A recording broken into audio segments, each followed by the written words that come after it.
Morning to all of you. आज की video start करने से पहले मैं आपसे एक प्रश्न पूछता हूं और इस प्रश्न का जवाब आप कमेंट के माध्यम से दें। हो सकता है इसका जवाब मैं वीडियो के बीच में या वीडियो के अंत में आपको दूं, परंतु उससे पहले आप लोग क्योंकि लाइव जुड़े होंगे तो आप लोगों ने जो है इसका जवाब ढूंढने की कोशिश करनी है और मुझे बताना है कि इसका जवाब क्या है। तो प्रश्न ये है कि आप किसी व्यक्ति को अपने वश में कैसे कर सकते हो, कौन सा ऐसा तरीका है कि आप दूसरे व्यक्ति को अपने वश में कर सकते हो। तो आप लोगों ने कमेंट के माध्यम से मुझे बताना है। हो सकता है वीडियो के बीच में या वीडियो के अंत में मैं आपको इस बात का जवाब दूं। किसी व्यक्ति या किसी भी संसार में किसी भी जीव को अगर आप वश में करना चाहते हैं तो इसके लिए आपके पास कौन सा तरीका है, तो आप लोगों ने मुझे इसका जवाब देना है, चाहे कमेंट के माध्यम से या टेलीफोनिकली या वीडियो के अंत में या बीच में। मैं अगर आपको बताऊं इस बात का जवाब, क्योंकि अभी तक ये माना गया है कि लगभग 99% लोग जो है इसमें असफल रहे, क्योंकि हर बंदे का जो है अलग अलग जवाब था। और क्या जवाब था, इसका अलग जवाब क्या है वो उसको आपको लॉजिकली बताया जाएगा। पर ये कि अभी मैं आपको आज का टॉपिक जो है वो स्टार्ट करते हैं। तो आज का हमारा टॉपिक है common size statement of profit and loss account, वित्तीय विवरणों का विश्लेषण करने की एक टेक्निक, जिसमें हम कॉमन साइज स्टेटमेंट के बारे में कर रहे हैं। तो कॉमन साइज स्टेटमेंट में आज जो हमने पढ़ना है common size statement of profit and loss account की। Common size statement of profit and loss account में किस प्रकार से जो है वो कॉमन साइज स्टेटमेंट का प्रॉफिट एंड लॉस अकाउंट बनाया जाता है। What do mean by common size statement of profit and loss account.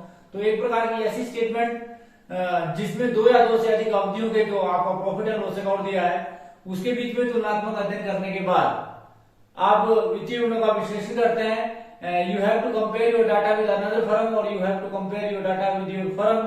तो जिसके आधार पर आप वित्तीय विवरणों का विश्लेषण करते हैं और ये बात को इस बात को जानते हैं कि आपकी व्यवसाय की परफॉर्मेंस क्या है, अर्थात व्यवसाय की प्रॉफिटेबिलिटी कंडीशन क्या है।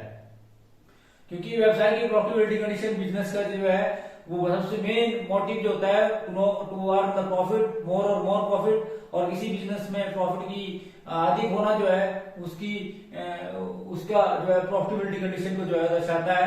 तो ये क्लियर सी इंडिकेशन है कि इसके द्वारा आप कॉमन साइज स्टेटमेंट के द्वारा आप जो है डिफरेंट आइटम्स जो आपके पास इंडिविजुअल आइटम्स दी होंगी उनको आप उनका रिलेशन आप स्थापित करेंगे रेवेन्यू फ्रॉम ऑपरेशन या नेट सेल से, और आप ये देखेंगे कि वो आइटम्स जो है वो उसमें वृद्धि हुई या कमी हुई या किस प्रकार का उसमें वेरिएशन हुआ, उस बात को जानने के लिए statement of profit and loss बनाया जाता है।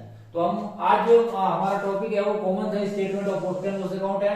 Common size statement of profit and loss account का मीनिंग आपने पढ़ लिया है। इसके बाद हम बात करते हैं इसकी फीचर्स की या इसके ऑब्जेक्टिव्स की। व्हाट आर द ऑब्जेक्टिव्स की, what are the objectives of common size statement.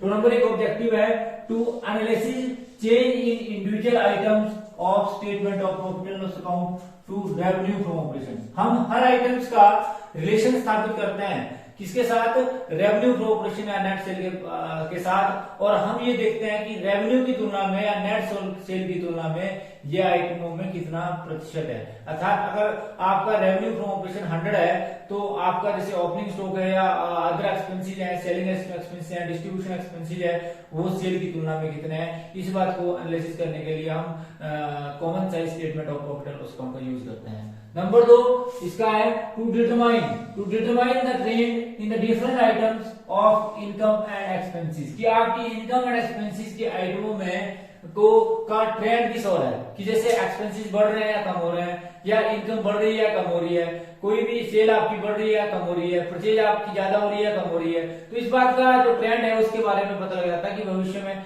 आपका किस ओर संभावना जाने की संभावना। जैसे सेल लगातार बढ़ रही है तो आप और अधिक माल परचेज करने की आवश्यकता है, इसका मतलब तभी आप सेल कर सकते हैं। तो ये ट्रेंड आपको बताता है। तो determine the trend of various item of income and expenses के आइटमों को उसको डिटरमाइन करने में भी आपकी सहायता करता है।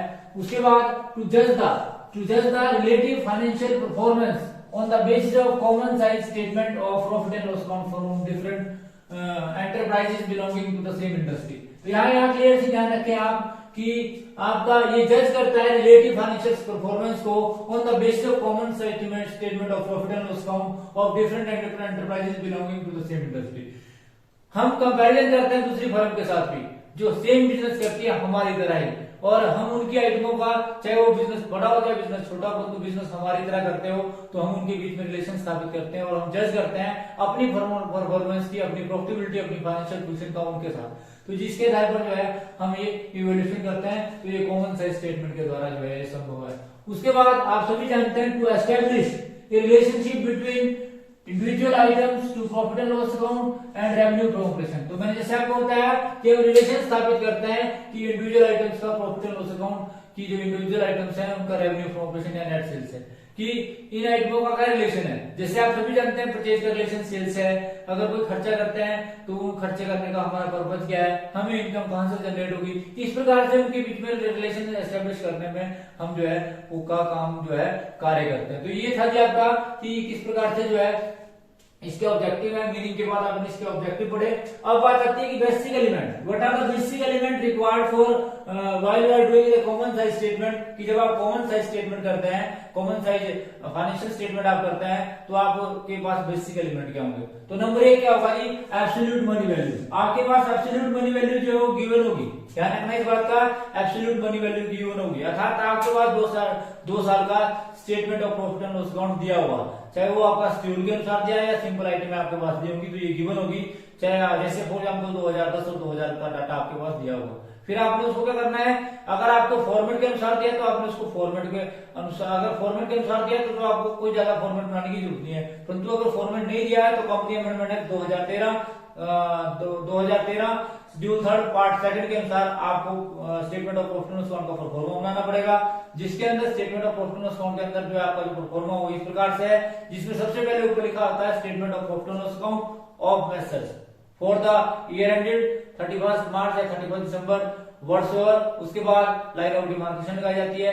पहला कॉलम आपका पर्टिकुलर्स का होता है, फिर नोट नंबर, फिर प्रीवियस ईयर का एब्सोल्यूट अमाउंट और फिर करंट ईयर का एब्सोल्यूट अमाउंट दिया होता है। तो इस प्रकार से, और फिर जो आपने इसमें निकालना होता है वो निकालने का होता है कि percentage change of previous year और percentage change of current year. तो इस प्रकार से इसका परफॉर्मा दिया होता है, जिसमें पर्टिकुलर्स के कॉलम में सबसे पहली आइटम दी होती है revenue from operation.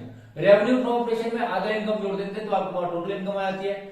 Total income में से जितने भी खर्चे हैं उनको घटा दिया जाता है, चाहे वो सेलिंग एक्सपेंस है, चाहे ऑफिस एक्सपेंस है, डिस्ट्रीब्यूशन एक्सपेंस है, चाहे अदर एक्सपेंस है, उनको जोड़कर आप रेवेन्यू, टोटल रेवेन्यू में से घटा देते हैं। जो आपके पास आता है वो प्रॉफिट बिफोर टैक्स आता है। फिर प्रॉफिट बिफोर टैक्स में से आप इनकम टैक्स घटाते हैं, या जिसको आप प्रोविजन प्रोटेक्शन या इनकम टैक्स बोलते हैं, उसको उठाते हैं। उसको उठाने के बाद जो आपके पास आता है वो नेट प्रॉफिट आफ्टर टैक्स आता है, और इन सारी आइटमों को आप सेल के साथ रिलेशन स्थापित करते हैं। जैसे particular expenses divide by total sale या total revenue from operation multiply by 100। अर्थात दूसरे शब्दों में आप बोल सकते हैं कि एब्सोल्यूट मनी वैल्यू के बाद आप परसेंटेज चेंज निकालते हैं, और परसेंटेज चेंज निकालने का फॉर्मूला होता है particular expenses divide by revenue from operation, revenue from operation oblique net multiply by 100। मान लो पर्टिकुलर एक्सपेंसेस आपके पास कोई दिया हुआ है 2 लाख का, तो 2 लाख का पर्टिकुलर एक्सपेंसेस दिया है और 10 लाख का आपका रेवेन्यू फ्रॉम ऑपरेशन है, और आप इसको 100 से मल्टीप्लाई करेंगे, तो इसका मतलब है कि आपका 20% आया। और इसी प्रकार से दूसरे साल का भी आपके पास दिया होगा, तो दूसरे साल का भी आप ऐसे निकालेंगे कि मान लो फॉर एग्जांपल दूसरे साल का आपके पास 30,000 दिया हुआ है या 3 लाख दिया हुआ, और जो आपकी सेल दी हुई है वो आपकी 30 लाख दी हुई है, तो इसका मतलब है कि आप इसको जो है 100 से मल्टीप्लाई करेंगे, इसका मतलब है कि आपके पास कितना है 10%। तो इस प्रकार से जो है इसकी वैल्यू को इस प्रकार से फाइंड आउट किया जाता है, मतलब particular expenses divide by revenue from operation, revenue from operation या नेट सेल मल्टीप्लाई बाय 100। इस प्रकार से जो है इसकी परसेंटेज चेंज जो है वो कैलकुलेट की जाती है। तो यहां ध्यान रखें आप कि कॉमन साइज स्टेटमेंट के अंदर भी कुछ कमियां थी, उन कमियों को कि व्हाट आर द लिमिटेशंस। अब इसकी लिमिटेशंस क्या है कॉमन साइज स्टेटमेंट की, limitation of common size statement की what are the limitation of common size statement की, कॉमन साइज स्टेटमेंट की लिमिटेशंस क्या है, सीमाएं क्या है। Different in accounting methods, each and everybody know कि यदि 2 फर्में अलग अलग बिजनेस करती हैं और दोनों के द्वारा अकाउंटिंग की मेथड जो है वो अलग अलग अपनाया गया है, तो जब भी तीनों का विश्लेषण करेंगे तो वह यूजलेस हो जाएगा। तो अगर आप क्या करते हैं कि डिफरेंट इन अकाउंटिंग मेथड्स, यदि दोनों फर्मों के द्वारा अलग अलग अकाउंटिंग मेथड्स को अडॉप्ट किया गया है, तो इससे क्या होगा कि वित्तीय विवरणों का विश्लेषण जब आप करेंगे तो वह जो है वो यूजफुल नहीं होगा। नंबर 2 बात यह है कि different in the heads of account, ये कहा जाता है कि जब 2 फर्में अलग अलग काम करती हैं और उनके हेड्स ऑफ अकाउंट अलग अलग हैं, तो उनके आधार पर जब आप वित्तीय विवरणों का विश्लेषण करेंगे तो वह भी जो है वो गलत होगा। कि जैसे कई लोग जो है वो किसी प्रकार का हेड नहीं बनाते हैं, जैसे खर्चों को अलग अलग दिखाते हैं, परंतु कुछ जो है वो स्पेसिफिक दिखाते हैं, जैसे ऑफिस के खर्चे ऑफिस में, सेलिंग के खर्चे सेलिंग में, या एडमिनिस्ट्रेटिव के खर्चे एडमिनिस्ट्रेटिव में। तो इस प्रकार से ये कहा जाता है कि यदि हेड्स ऑफ अकाउंट किसी फर्म के द्वारा बनाया गया और किसी फर्म के द्वारा नहीं बनाया गया, तो उनके द्वारा के आधार पर जब आप वित्तीय गुणों का विश्लेषण करेंगे तो वह भी यूजलेस होगा। उसके बाद अगला जो है वो डिफरेंस इन एक्टिविटीज। आप सभी जानते हैं कि जब दो फर्में व्यवसाय करती हैं और दोनों के एक्टिविटीज, बिजनेस करने की एक्टिविटीज जो है अलग अलग है, कि कोई और बिजनेस करता है, कोई और बिजनेस करता है, जैसे कोई जूते का व्यापार कर रहा है, कोई ऊपर कपड़े का व्यापार कर रहा है, उनकी एक्टिविटीज अलग अलग है। तो इस प्रकार से ये कहा जाता है जब हम वित्तीय गुणों का विश्लेषण उसके आधार पर करेंगे तो वह भी गलत होगा। तो ये कुछ एक लिमिटेशंस थी, जिसके कारण क्या हुआ कि हमारी एक नई टेक्निक्स का जन्म होगा, जिसको हम अगले वीडियो के अंदर पढ़ेंगे, जो ट्रेंड एनालिसिस टेक्निक्स है। तो ट्रेंड एनालिसिस टेक्निक के बारे में हम पढ़ेंगे, परंतु उससे पहले आप इस बात का ध्यान रखें कि जब हम वित्तीय गुणों का विश्लेषण करते हैं तो हम इस टेक्निक को अपनाते हैं। ये टेक्निक जो है तब यूजफुल मानी जाती है कि जब आप दोनों फर्मों के द्वारा, सभी फर्मों के द्वारा प्रिंसिपल ऑफ कंसिस्टेंसी या अकाउंटिंग पॉलिसी और प्रोसीजर जो एक जैसी अपनाई जाती है। तो क्योंकि इस विधि के अंदर कुछ कमियां थी, इस कमियों को दूर करने के लिए जो है अगले हम जो वित्तीय गुणों का विश्लेषण करने की अगली टेक्निक पढ़ेंगे, जिसमें ट्रेंड एनालिसिस के बारे में पढ़ेंगे। कंपैरेटिव स्टेटमेंट और कॉमन साइज फाइनेंशियल स्टेटमेंट के अंदर आप लोगों ने कुछ एक कमी और भी देखी थी। ये कमी क्या देखी कि हम जब भी विश्लेषण करते हैं तो हम दो वर्षों के डाटा का करते हैं, और जब 2 वर्षों के डाटे के आधार पर कोई निर्णय लेते हैं तो हो सकता है कि वह अंधेरे में तीर मारने वाली बात है, कि भविष्य में हम ठीक प्रकार की फोरकास्टिंग ना कर पाए। तो इसलिए ये कहा जाता है कि इस कमी को भी दूर करने के लिए जो है वित्तीय गुणों का विश्लेषण करने के लिए हमने क्या किया कि एक अन्य टेक्निक को अपनाएंगे, जिसमें 2 या 2 से अधिक वर्षों के आधार पर हम भविष्य के अनुमान लगाएंगे और जिसके आधार पर हम वित्तीय गुणों का विश्लेषण करेंगे, जिसके लिए हम ट्रेंड एनालिसिस टेक्निक को अपनाएंगे। तो thanks for watching the video. Please like, comment and subscribe my channel.